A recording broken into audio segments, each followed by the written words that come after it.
Bom dia, meninos e meninas. Hoje, na nossa aula de história, vamos fazer o quê? Vamos ter duas atividades.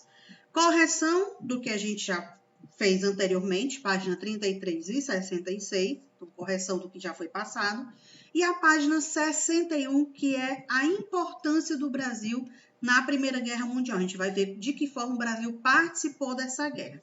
Aí você deve estar se perguntando, mas professora, a gente já estudou a Primeira Guerra, a gente já está no novo conteúdo. Sim, mas como vamos fazer correção de atividade?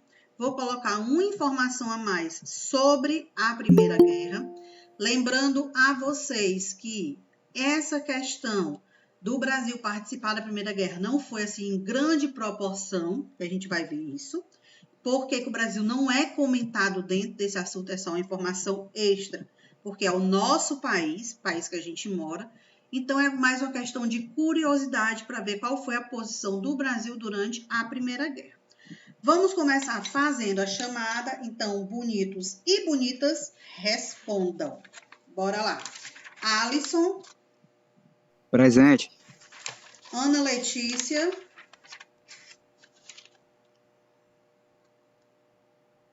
Cauane. Presente. Caleb. Presente. Cláudio Bernardo. Wesley. Gabriele. Presente. Gustavo.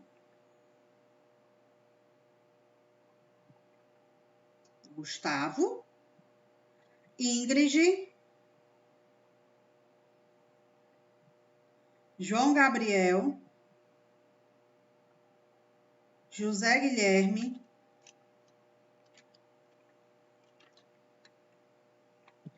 João Gabriel. José Marcos. Presente. Laiane. Ô tia, a senhora já chegou em mim na chamada? Quem é que tá falando? O Gustavo, é porque eu tinha saído aqui para pegar o livro e o caderno. Já. Deixa eu botar aqui presente. Gustavo. Laiane. Lucas Evangelista. Maria Eduarda. Marília. Presente. Melissa. Naira. Presente. Naira. Pedro. Ô. Rebeca. Samuel. Cibele. Presente. Oh, meu Deus, a voz. Isso é voz de sono? Bora lá, meu povo. Página 33. Correção sobre cangaço, guerra de Canudos e guerra do Contestado. A gente já viu isso assim. Flávia, Lá no comecinho do mês. Oi. tu não me chamou. Quem foi que falou? Karen. Sério? Chamei mesmo, não. Ô, mulher. Não fica sentida, não. Karen, sim. Pronto. Fica sentida, não. Bora lá. Primeira questão, coisas bonitas. Página 33, mais uma vez. Vamos lá para as questões. Primeira questão fala o seguinte. Coloque V para verdadeiro e F para falso. Aí, ó. Olha a orientação. Você que não fez, vai fazer agora. E você que já fez, vai corrigir.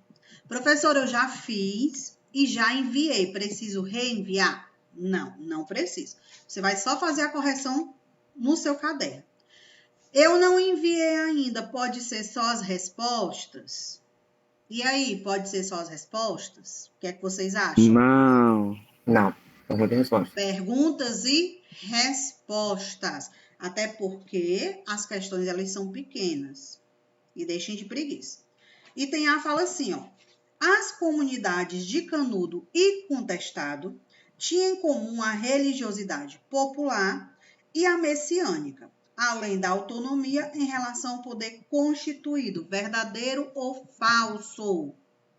E aí? Verdadeiro. Verdadeiro. Tanto a Guerra do Contestado como a Guerra de Canudos, ambos tinham a questão religiosa como parte do conflito, tinha a questão de ambos demonstrar o poder, querer se sobressair sobre o povo, querer explorar o território e o conflito entre eles. Item B.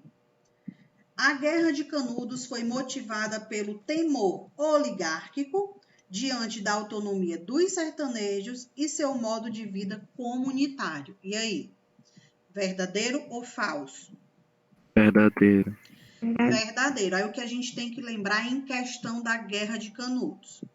Foi um conflito que ocorreu em qual estado do Brasil? E aí? Se vocês responderam a segunda questão, vamos saber onde Belo ocorreu. Monte. Aonde? Ceará. Guerra Belo de Monte. Canudos. Ah, não, Belo perdão. Monte. Foi na região Nordeste, mas em que estado? Ah, no Sertão Baiano. No Sertão Baiano, ou seja, no estado da Bahia. Foi um conflito, quando a gente fala no item B, de temor oligárquico, quer dizer que eram os fazendeiros, eram os comerciantes, eram os políticos que tinham o domínio e colocavam o temor, ou era o povo reunido junto que batia de frente com o comerciante, com o fazendeiro e com o político. E aí? É o quê? Repete. Presta atenção. A Guerra de Canudos foi o movimento comandado, realizado, ou seja, quem dominou foi os comerciantes, os fazendeiros e os políticos, ou seja, eles que agiram contra o povo, ou foi o povo que se reuniu, fundou comunidades para bater de frente, para ir contra a oligarquia, que eram os comerciantes, os fazendeiros e os políticos. Quem foi que participou, quem foi que causou o movimento? Foi os comerciantes, fazendeiros e políticos ou foi a comunidade fundada pelo povo? A comunidade. Comunidade A formada por comunidade povo. fundada pelo povo. E aí, o objetivo da comunidade, alguém lembra? Por que que eles se organizaram? Por que que eles fundaram uma cidade, vamos dizer assim, que foi uma fazenda em grande expansão, recebia muitas pessoas, era estruturada. Por que que eles fizeram isso?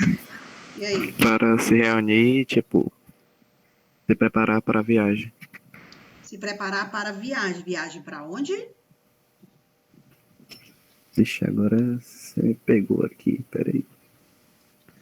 Para... Olha a segunda questão. Quem fez, eu estou já respondendo a segunda questão de uma certa forma. Para casa? Ah, não, para... Acho que é cidade, para conseguir emprego. Fundar uma cidade, ou seja, a comunidade que foi fundada, e que eles não iriam obedecer às regras, às leis impostas pelo Estado. Isso quer dizer o quê? Que o Estado, que era a oligarquia, os fazendeiros, políticos, comerciantes, ou seja, aqueles que tinham grande poder, eles queriam impor regras e essas regras prejudicavam o povo. Então, essas comunidades, o objetivo delas era ser fundada como se fosse uma cidade e ali eles iriam ter a sua própria lei. Eles não iriam aceitar a lei oligárquica, certo? Item C. O discurso das elites republicanas desqualificava os rebeldes da Guerra do Contestado como fanáticos, irracionais, perigosos e jagunços desordeiros. Verdadeiro ou falso? Verdadeiro. Verdadeiro. Vamos imaginar. Vamos colocar aquele tempo da Guerra do Contestado hoje. Quando a gente não está insatisfeito, quando eu digo a gente, estou falando a população de modo geral. quando não estamos satisfeitos com os nossos políticos, com as leis que eles aprovam, onde essas leis vai prejudicar principalmente o povo, classe mais baixa, vai prejudicar as leis trabalhistas, aqueles que recebem salário mínimo, vai deixar de ter seus direitos adquiridos. Esse povo, eles vão ficar em casa de braço cruzado e dizendo assim, muito obrigado por essa lei, ou eles vão para a rua questionar, fazer movimentos, ficar com um alto-falante, ficar no microfone, fechar ruas, ir para frente de prédios públicos. O que é que eles fazem? Ficam em casa ou eles vão reivindicar seus direitos? E aí? Vão fazer manifestações. Vão fazer manifestações. Aí, nessa questão das manifestações, entra que ponto? Aqueles que concordam e aqueles que discordam. Nesse período aqui da Guerra do Contestado, quem discordava? Era a elite. Por quê? Porque era ela que se beneficiava em cima dos pobres, em cima da classe mais baixa, ou seja, dos, vamos dizer assim, desprovidos de alimento, principalmente porque era na questão de pobreza, questão de trabalho, direitos sociais, exploração, se dar bem em cima do outro. Então, a elite percebia o quê? Que para ela continuar crescendo, para ela continuar tendo poder, ela precisava ter uma dominação daqueles que fossem classe mais baixa do que eles. Ou vocês acham que pegando já daquele tempo, puxando para os dias atuais, para compreender, um empresário, quando ele contrata uma pessoa para trabalhar na sua fábrica, na sua loja, no seu comércio, na sua empresa, o que for, independente do setor. Quando ele contrata aquela pessoa, inicialmente, ele contrata porque ele está precisando, então ele vai fazer algumas coisas para aquela pessoa ficar na sua empresa, então ele vai prometer coisas boas, vamos dizer assim, mas quando vai para a prática, não é. Direito à alimentação, nem sempre. Direito a descanso, pela nossa lei, o descanso tem que ser de no mínimo 1 hora e no máximo 2 horas, mas muita gente não tem nem meia hora de descanso. Carteira assinada de direitos trabalhistas, plano de saúde, cesta básica. Mas quando a gente vai, isso aqui na teoria é bonito, mas quando a gente vai para a prática nos dias atuais, o máximo que a pessoa vai conseguir é o quê? Uma carteira assinada. O resto, a empresa não vai lhe oferecer. Então, quando eu falo que a elite se beneficia em cima da classe pobre, não é a questão de ser só naquele tempo e não é a questão de ser só hoje. É todo um processo que, por mais que a gente hoje tenha conhecimento dos nossos direitos, tenha conhecimento das leis, saiba ler e escrever, independente disso, a nossa classe pobre, ela ainda sofre com todas essas questões. Desde o período da guerra do contestado, guerra de Canudos, desde o período do cangaço, o povo, a classe pobre, sempre foi a prejudicada. Prejudicada em que ponto? Na questão da elite, sempre se beneficiar. Aí vem uma frase que eu sempre costumo dizer. O rico fica mais rico e o pobre fica mais pobre. Porque quando a gente analisa, tudo que vai ocorrer de mudança dentro do nosso país, quando é positivamente, é o rico que está ganhando. Quando é negativamente, é o pobre que está sofrendo. Compreendidos? Compreendidos? Uhum. Item D de dado, bora lá. Os cangaceiros formaram grupos organizados e politizados que tinham como objetivo tomar o poder dos coronéis e transformar a vida dos sertanejos.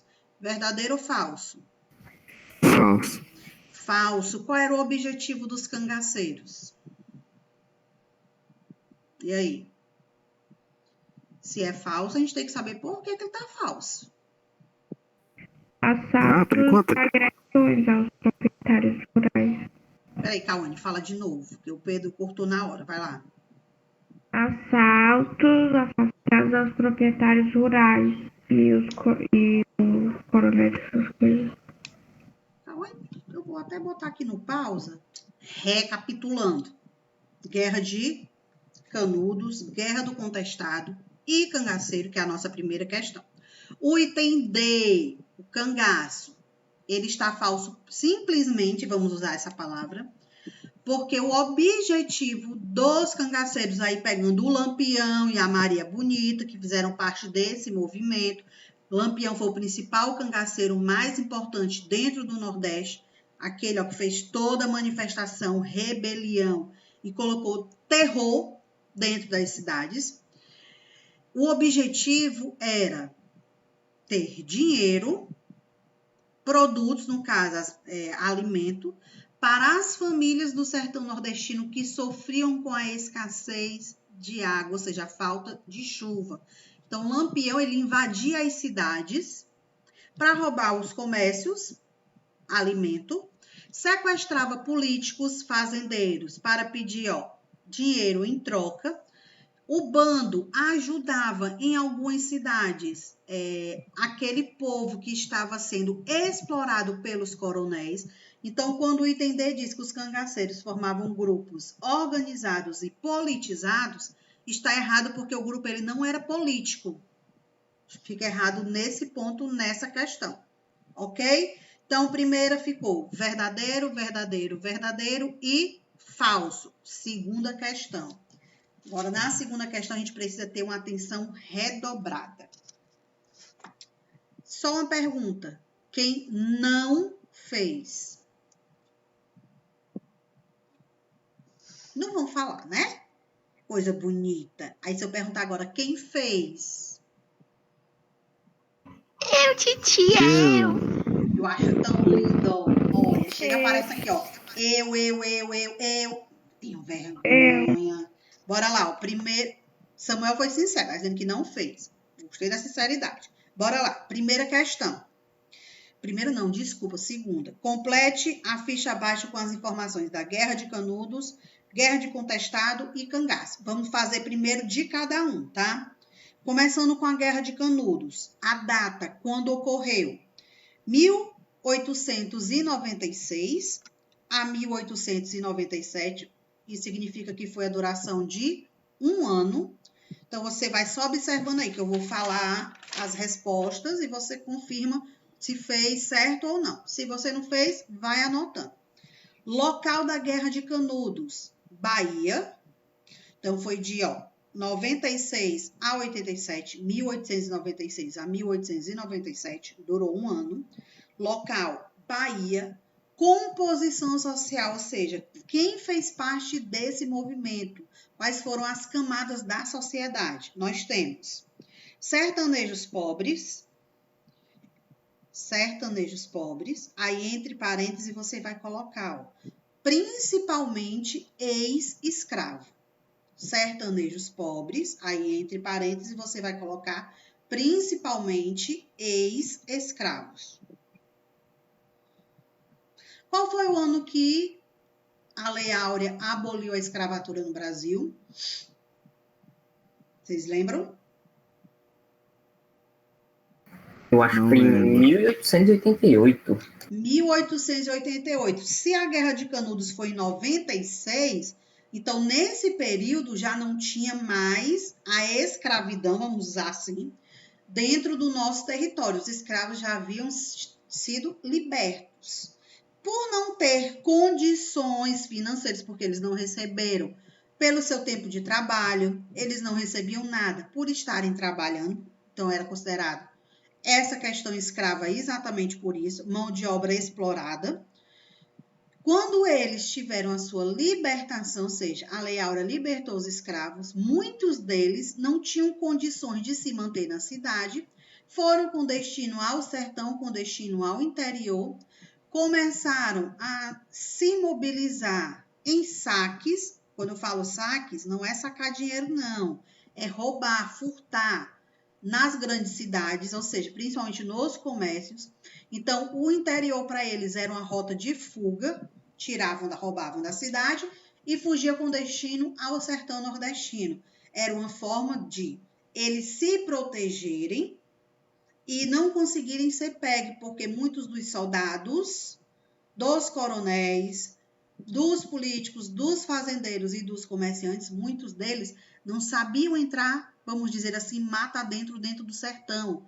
Plantas secas, com espinhos, galhos retorcidos, cactos, então falta de água, clima muito seco. Então os soldados, os militares, eles não conseguiam ficar muito tempo no sertão. Então esses escravos que já eram adaptados a um clima seco, lá no continente africano principalmente, o sertão nordestino começou a se populacionar, vamos dizer assim, dessa forma, na Guerra de Canudos, ou seja, nesse período da constituição da Lei Áurea. Eles foram com destino ao sertão nordestino e ali começou a se desenvolver comunidades, começou a se desenvolver famílias. Objetivo da Guerra de Canudos: viver de forma autônoma, ignorando as leis do Estado. Qual foi o município que foi fundado, a comunidade de Canudos? E aí? Qual foi Belo o município? Monte. Os cangaceiros, não? Belo Monte. Belo Monte. Então, você pode colocar entre parênteses Belo Monte. Objetivo: viver de forma autônoma e não respeitar as leis do Estado. Município de Belo Monte. Desfecho: como chegou ao fim a Guerra de Canudos. A comunidade foi destruída. E a maior parte dos sertanejos foi morta. A comunidade foi destruída e a maior parte dos sertanejos foram mortos. Podemos ir para a Guerra do Contestado? E aí, meu povo? Sim. Não Bora gostaria lá. de mais Sim. Data de 1912 a 1916, Guerra do Contestado. 1912 a 1916. Local: Estado do Paraná e Santa Catarina. Local: Estado do Paraná e Santa Catarina. Composição social, a classe social: pequenos agricultores.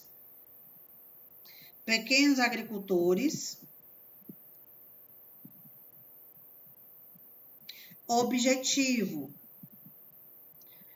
lutar por terras, ou seja, direito à terra, direito ao trabalho e direito à liberdade religiosa. Foram 3 pontos. Direito à terra, direito ao trabalho e direito à liberdade religiosa. Posso ir para o desfecho? Pode. Desfecho: como chegou ao fim. O governo venceu a guerra.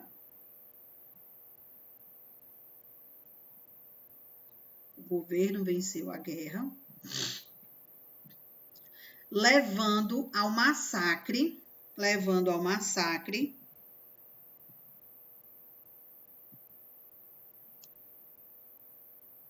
aproximadamente 20.000 agricultores. 20.000 agricultores. Cangaço: 1870 a 1940. Então, dos 3 conflitos, Cangaço foi o que durou mais tempo. Local: sertão nordestino. Então, isso significa que abrangeu todos os estados do Nordeste. Composição social: sertanejos pobres, pequenos proprietários. Aí você vai colocar entre parênteses, rurais.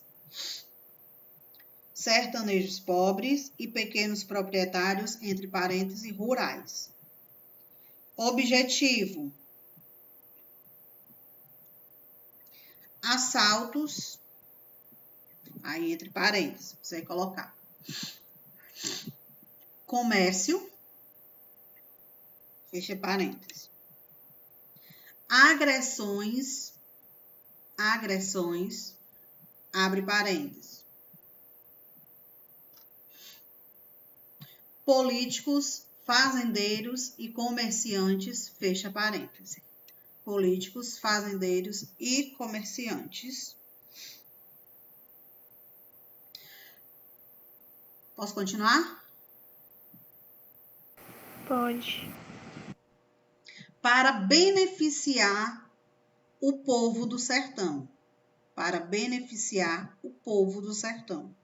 Quando eu falo da agressão, é a questão deles sequestrarem, é a questão deles exigirem que eles pagassem para que esses comerciantes, esses políticos, esses fazendeiros fossem soltos, o tipo como se fosse um resgate, e exigir que os fazendeiros tratassem bem os seus funcionários, roubar, assaltar o comércio, levando sacas de arroz, de feijão, para beneficiar a população do sertão. Então, esse foi o objetivo. Agora, o desfecho, como chegou ao fim, cangaço, movimento cangaceiro. Sabe qual foi o objetivo? Do cangaço, assaltos, aí entre parênteses, comércio, agressões, entre parênteses, comerciantes, fazendeiros e políticos, com o objetivo de beneficiar os pobres. Com o objetivo de beneficiar os pobres. Porque quando eles realizavam a agressão, era o sequestro. Então, eles pediam o resgate.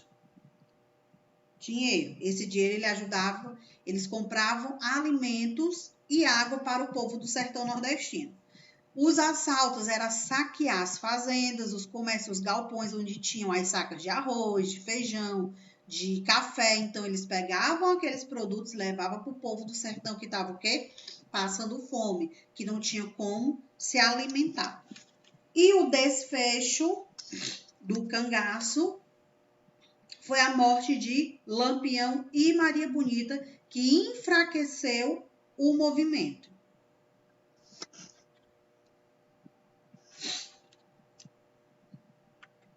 Bora para a página 66.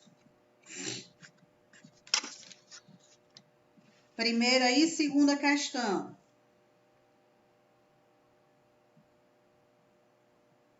Podemos? Sim. Bora lá. Vai. Primeira questão é assim. O que foi o Domingo Sangrento? Quando eu passei essa página, eu pedi para vocês fazerem uma pesquisa. Fizeram? Sim. Pois vamos lá, Gustavo. Leia aí para mim a tua pesquisa. Eu fiz uma pesquisa bem resumida, porque eu já sabia um pouco sobre o que foi o Domingo Sangrento. Vai lá, resuma aí. Foi a morte de protestantes na frente do Palácio de Inverno pela Guarda Imperial Russa, que estava protestando contra o Tsar. Estava protestando contra? O Tsar, o imperador da Rússia. Pronto. Vou já perguntar a outra pessoa. Então, o protestantismo, aí vai de modo geral, são todas as pessoas que estão realizando um movimento contra uma ação. Tanto vai uma questão religiosa, como vai uma questão política. Então, protestantismo, quem fez parte desse movimento? Foi a elite ou foi a classe pobre? E aí? A classe pobre, que era a maioria na Rússia. A maioria da Rússia que não estava satisfeito com as leis, com a posição que era colocada sobre ele. Então, num país ditador, num país comunista, num país socialista, o povo não estava satisfeito com as questões dentro do seu território. E qual o principal ponto que fez o povo fazer esse movimento, fazer esse protesto, ser protestante, vamos dizer assim, ir à frente, questionar e exigir? Qual foi? Foi a questão trabalhista, ou seja, um novo sistema que poderia estar sendo implantado, capitalista, ou foi apenas, vamos dizer assim, apenas a questão de quererem ter direitos melhores dentro das fábricas? E aí? E aí, meu povo? Eles foram questionar, protestar contra um novo sistema que estava querendo ser implantado pela burguesia, onde iria substituir a mão de obra por máquinas, ou eles estavam ali apenas lutando porque eles achavam que teriam direitos que deveriam ser respeitados? Os direitos, Oi. dos direitos que deviam ser respeitados na Rússia. Os direitos que deveriam ser respeitados. Por quê? Quando a gente fala de sistema socialista e sistema comunista, econômico e político, na teoria, todos devem ter os mesmos direitos. Na teoria, todos devem ser respeitados. Só que na prática isso não estava acontecendo. Então, foi um dos motivos da revolta, do movimento, do protesto. Outra pessoa para ler a resposta da primeira questão. Vai lá, Karen. Eu não fiz, tia. Jesus. Quem mais fez? É mais fácil, né? Eu perguntar assim. Fez, Pedro? Sim, senhora. Pois lê aí a tua resposta. Toda? Um resumo. Ah. Foi um terrível evento ocorrido em 9 de janeiro na cidade de São Petersburgo, Rússia. Na ocasião, milhares de pessoas que estavam nas imediações do Palácio de Inverno, residência dos Cesares, O que foi que aconteceu com eles? determinadas a entregar em mãos de Nicolau II uma carta de reivindicações de melhoria das condições de trabalho nas fábricas da cidade. Pronto. Foram fuziladas pelos guardas imperiais. Pronto. Então, Domingo Sangrento significa que foi um grupo de pessoas, de trabalhadores, que foram lutar por seus direitos, foram questionar, levaram cartas para que fosse mostrado a insatisfação deles. Só que o que foi que aconteceu com esses protestantes, com as pessoas que fizeram parte desse movimento? Elas foram o quê, Pedro? Fuziladas. Alguém não sabe o que significa ser fuzilado?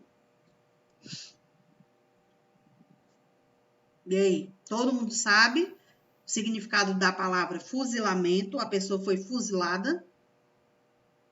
Estou curioso a saber. Está curioso? Vamos imaginar que o Pedro é uma dessas pessoas naquele período do movimento. Hoje não é o Pedro que está aqui. Mas vamos imaginar que ele estava lá. Monte de soldado na sua frente, armados. Você com um grupo na frente do prédio. O que foi que eles apontaram para você? O dedo. Armas. Ah, então imagine aí não só uma, 2, 10. Imagine aí mais de 30 balinhas perfurando o seu corpo.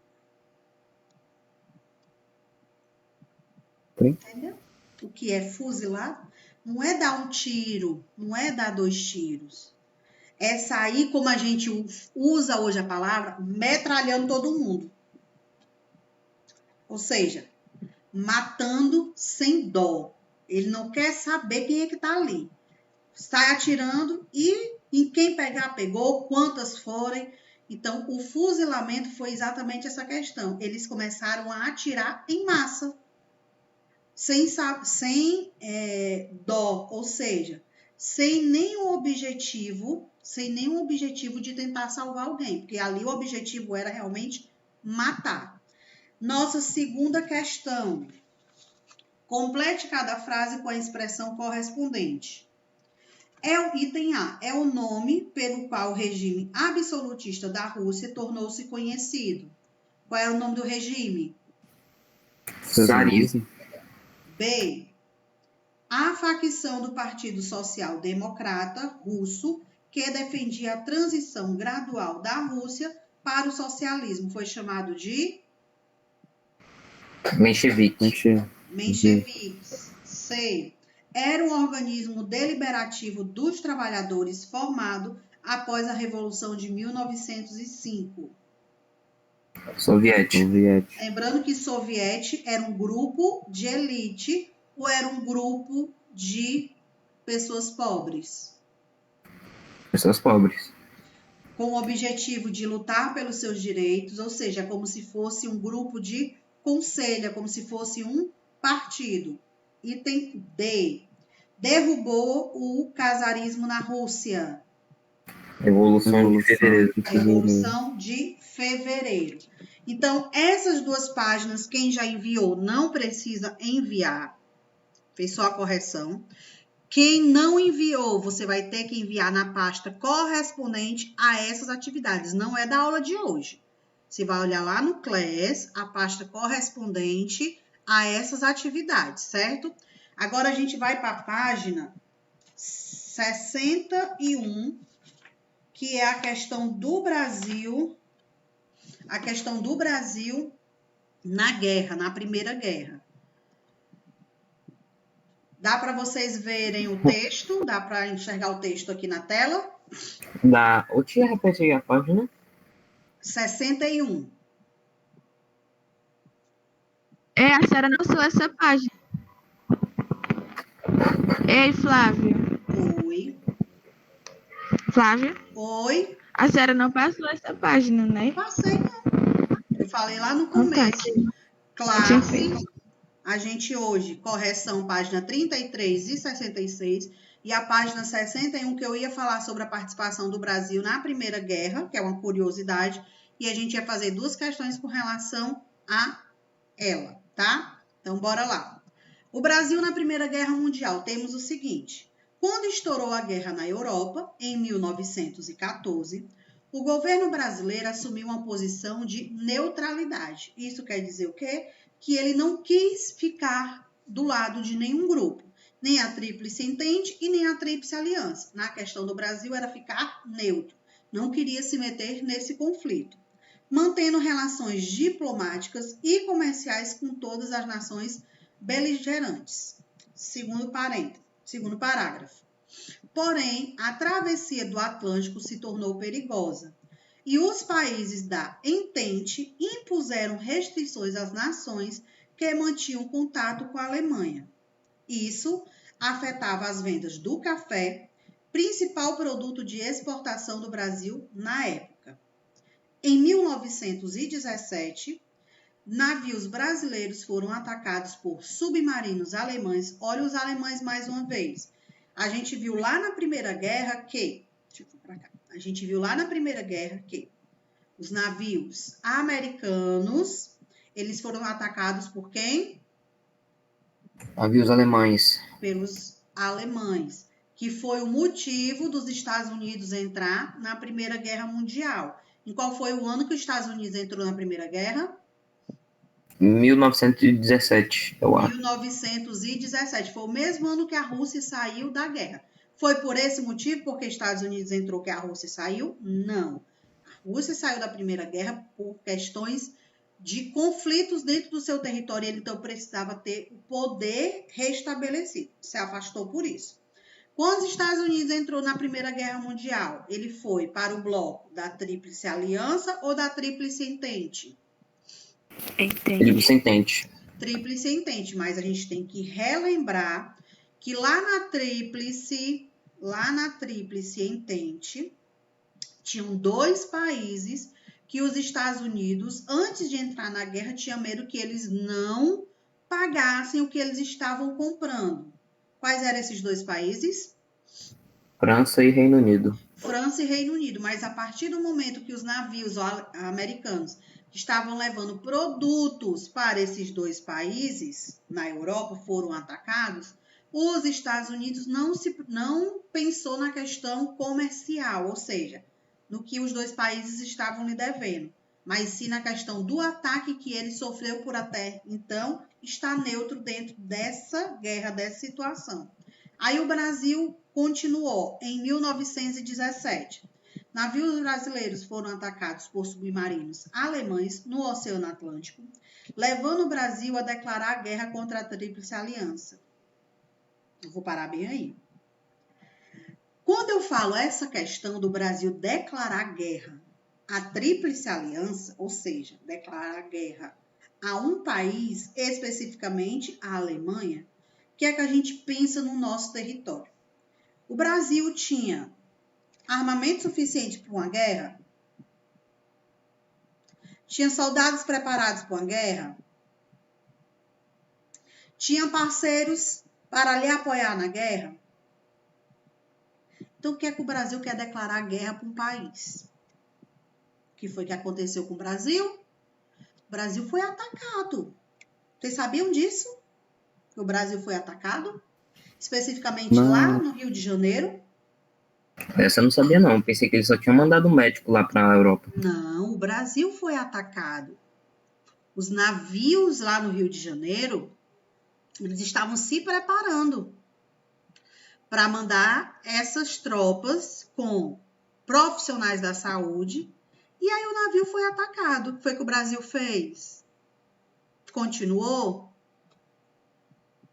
Ele recuou, porque ele não tinha força militar. Quando eu faço militar, são os armamentos, são os soldados preparados. Eles não tinham essa força. Então, o Brasil, de uma certa forma, recuou no combate. Mas aí, o que foi que o Brasil fez, para ficar na guerra e deixar de ser neutro? Que a partir desse momento, ele não ficou neutro. O que foi que ele fez? Enviou... Deixa eu aumentar aqui para vocês. Qual era o presidente nessa época? Calma. O Brasil, organizou a missão médica para atuar na França. Olha com quem era que o Brasil queria ter aliança. A França era de qual grupo? Entende? Entente. Entente era inimiga da aliança. Qual era o principal país dominante da Tríplice Aliança? A Alemanha. A Alemanha. E na Tríplice Entente tinha um país dominante, ou seja, aquele que tinha mais força? Eu creio que não, era um grupo muito dividido. Era um grupo muito dividido, muito bem organizado, muito bem estruturado. Mas quando os Estados Unidos entrou em 17, aí os Estados Unidos, passou a ter o poder soberano. Por quê? Falei para vocês lá nas nossas aulas anteriores. Porque nesse período, os soldados americanos, eles não estavam cansados, eles não estavam muito tempo na guerra, eles estavam bem alimentados, eles estavam preparados para guerrear, tinha armamento suficiente. Então, os soldados da França, do Reino Unido, que estavam desde 1914 até 1917, ou seja, 3 anos em combate constante, eles já estavam cansados. Os americanos não, eles vieram com esse reforço. Então, eles chegaram com um espírito de liderança, vamos dizer assim. Eles chegaram mostrando que o grupo iria vencer, que o grupo estava com mais força e que eles iriam controlar toda a questão de conflito que estava tendo ali naquele território. Aí, voltando para cá, para o Brasil. O Brasil também organizou uma missão médica. Olha em que ponto o Brasil participa de um conflito, de uma guerra. Enviando soldados na área de medicina. Não tinha soldados para guerrear, não tinha soldados preparados. Então, ele enviou um grupo com quase 150 pessoas. Entre essas pessoas estavam médicos, enfermeiros, farmacêuticos e militares. Esses militares foram um pequeno grupo de soldados que ia para proteger esse grupo médico, de farmacêuticos, enfermeiros. Então, o objetivo desses militares era proteger esse grupo que estava indo. Aí eu vou dar uma informação para vocês. Nesse período, o meu avô, pai do meu pai, ele foi para a Primeira Guerra Mundial. O meu avô tanto foi para a Primeira Guerra, como foi para a Segunda Guerra. Na Primeira Guerra, ele tinha 18 anos de idade. Ele foi como um soldado. E quando a gente era criança, a gente tinha aquela velha história de sentar na calçada para ficar ouvindo as histórias do meu avô. Então, foi desde dessa questão que fez eu gostar de história, eu querer ser professora de história e de geografia. Foi desses momentos. Então, Ai, que legal! Meu avô contava o seguinte. Nessa questão da participação dele com 18 anos de idade, ir para a guerra, inexperiente, vamos dizer assim, praticamente uma criança que naquele tempo não tinha a mentalidade, a visão que a gente tem hoje. Então, ele viu muitos amigos morrerem. Ele viu médicos, o grupo ser atacado clandestinamente durante a noite. Ele falava muito disso. A função deles ali, além de proteger esse grupo médico, era também pegar soldados, principalmente soldados da França, que era o território que eles ficaram, que haviam sido atacados. Então, eles carregavam esses soldados na maca, com braço amputado, com a perna esmagada, entre outras coisas que não é legal a gente falar aqui, né? Que aí você já deve imaginar. Então, vamos só recapitular aqui, ó. O Brasil enviou um grupo com quase 150 pessoas, médicos, enfermeiros, farmacêuticos e militares, organizou um hospital em Paris para cuidar dos feridos da guerra e das vítimas da gripe espanhola. Olha só, além da guerra, ainda estava tendo o que nesse período? A gripe espanhola, que assolou o mundo em 1918. Final da Primeira Guerra, tendo uma gripe. Então, os soldados brasileiros, o grupo, vamos dizer assim, os profissionais da área da saúde, eles tinham 2 objetivos nesse período: cuidar dos feridos da guerra e, posteriormente, dentro desse processo, ajudar na saúde da população com relação à gripe espanhola. Aí vamos para as questões. Bora lá, a primeira questão.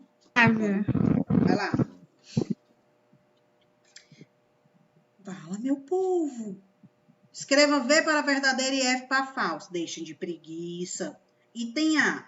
A participação do Brasil na Primeira Guerra Mundial foi mais expressiva nas frentes de batalha do que em operações de retaguarda. Verdadeiro ou falso? E aí? Falso. Eu entendi, mas eu acho que é falso.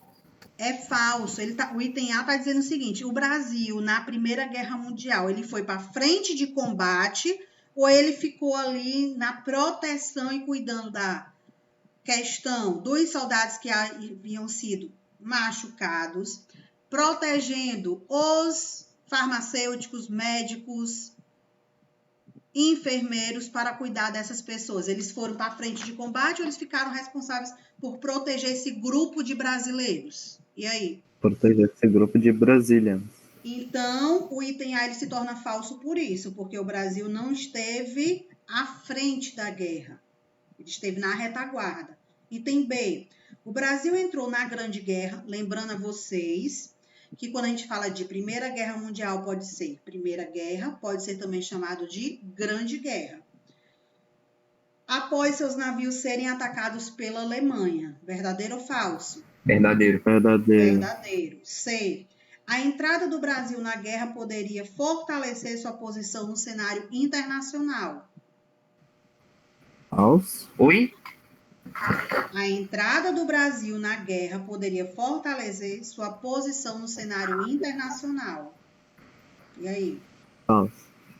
Por que é falso?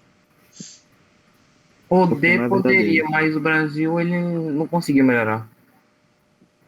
Mas ele está perguntando, está dizendo se poderia fortalecer. Ele não está dizendo que fortaleceu. Poderia. Poderia. Se o Brasil... Aí é verdadeiro. Aí a gente vai, explicando. Poderia, se o Brasil tivesse soldados preparados, se o Brasil tivesse armamento qualificado, se o Brasil tivesse uma estrutura para a guerra. O Brasil ele tinha estrutura na questão da saúde. É tanto que muitos soldados brasileiros eles foram enviados com esse objetivo, de proteger o grupo que estava ali na área da saúde e de resgatar os soldados machucados.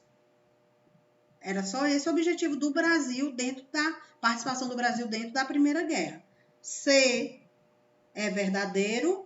D, ao declarar a guerra à Alemanha, o Brasil perdia seu principal parceiro comercial. E aí? Verdade. Falso. Falso. O Brasil tinha como principal parceiro comercial a França e... Ah, Reino Unido. Reino Unido. Foi mal, porque a Segunda Guerra Mundial.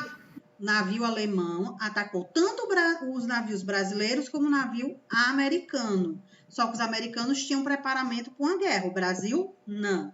Então ficou falso, verdadeiro, verdadeiro e falso. Segunda questão.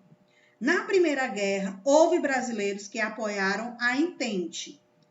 Os que defenderam a Tríplice Aliança e os que preferiam a neutralidade. Ou seja, tinham dentro do nosso país, tinham pessoas que concordavam com a Tríplice Entente, tinha pessoas que concordavam com a Tríplice Aliança e tinha aqueles que eram neutros. Não tinham posição nenhuma, não tinham nenhum grupo como apoiadores. Item A. Quais seriam para o Brasil as vantagens e os riscos envolvidos em cada posição? Bora lá. Item A. Se o Brasil tivesse ficado do lado da Tríplice Entente, quem eram os principais países da Tríplice Entente? Rússia, Entente era Reino Unido, França e Rússia no começo. Pronto. Estados Unidos não estavam envolvidos na guerra. Se o Brasil tivesse ficado do lado deles, ou seja, entrado inicialmente na guerra, quais seriam as vantagens para o Brasil? Explorar mais ainda o território economicamente. Ou seja, se eles já eram parceiros do Brasil, eles iriam comprar mais ainda os nossos produtos. Aqui no caso, o café. Se fosse a Tríplice Aliança, Alemanha, quais eram os outros? Áustria-Hungria e Itália. Itália. Esses três países, eles tinham dominação ditadores nesse período. Era monarquia na época. Nazismo, fascismo, perseguição religiosa. Ou era só conflito? Era só conflito. Era só conflito. Então, ó, se o Brasil fica de um lado, ele ia ampliar o seu comércio internacional. Se ele fosse para o outro lado, ele ia perder a força desse aqui e iria ganhar desse daqui. Ou seja, ele iria estar no mesmo posicionamento. Então, para não perder o que ele já tinha, ele preferiu ficar o quê? Neutro, até ser atacado pelos alemães. Então, quais seriam as vantagens? O Brasil expandir o seu comércio. Essa seria a vantagem do Brasil dentro da Primeira Guerra, de 1914 até 1918. Item B. Como você avalia a decisão tomada pelo governo brasileiro de envolver-se na guerra? Aí eu quero a posição de vocês. Nessa questão aqui, ó, deixa eu botar. Nesse segundo parágrafo aqui, terceiro. Em 1917, os navios brasileiros foram atacados pelos alemães. Eu quero que vocês me digam qual a posição de vocês. Vocês concordam com a participação do Brasil? Olha, eu concordo, mas não fez muita diferença na guerra e nem ia fazer, porque, como a senhora disse, o Brasil não tem muita força sobre o exército. A distância do Brasil para a Alemanha já é uma dificuldade muito grande dele entrar na guerra. E a única coisa que ele poderia fazer na guerra mesmo, se ele entrasse no começo, como a senhora disse, era explorar o comércio dos países da Europa, fazendo eles comprar do Brasil. Então eu concordo, mas não faria muita diferença não. Digo mesmo. Pronto, o povo inteligente. Quem foi que perguntou sobre o presidente do Brasil no período? Eu. O Pedro foi? O presidente do Brasil no período da Primeira Guerra Mundial foi Venceslau Braz, certo? um nome não tão muito mencionado dentro da nossa questão política, né? Que a gente, quando for estudar a história do Brasil, a gente vai entender tudo bem direitinho a participação do Brasil em cada um desses pontos. Então, essa foi a nossa página 61, curiosidade sobre a participação do Brasil. Alguma dúvida, meu povo? Não. Não? Pois a gente vai ficando por aqui, refazendo a nossa chamada, porque teve gente que saiu da aula. Bora lá. Alisson, Presente. Ana Letícia, Cauane, Presente. Caleb, Presente. Karen. Presente. Aí, não esqueci, viu?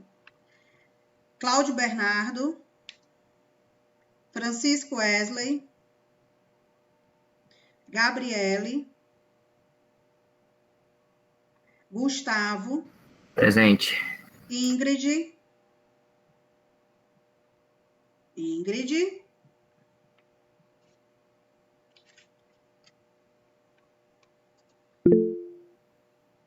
João Gabriel,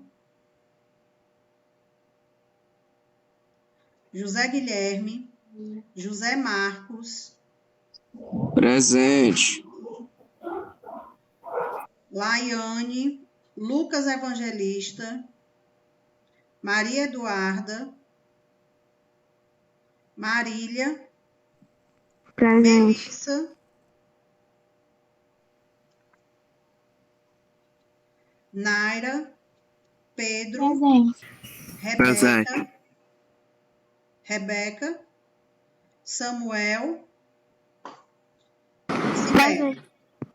Presente. Bem, o povo, pois a gente vai ficando por aqui. Uma boa manhã a todos. Yeah. Tchau.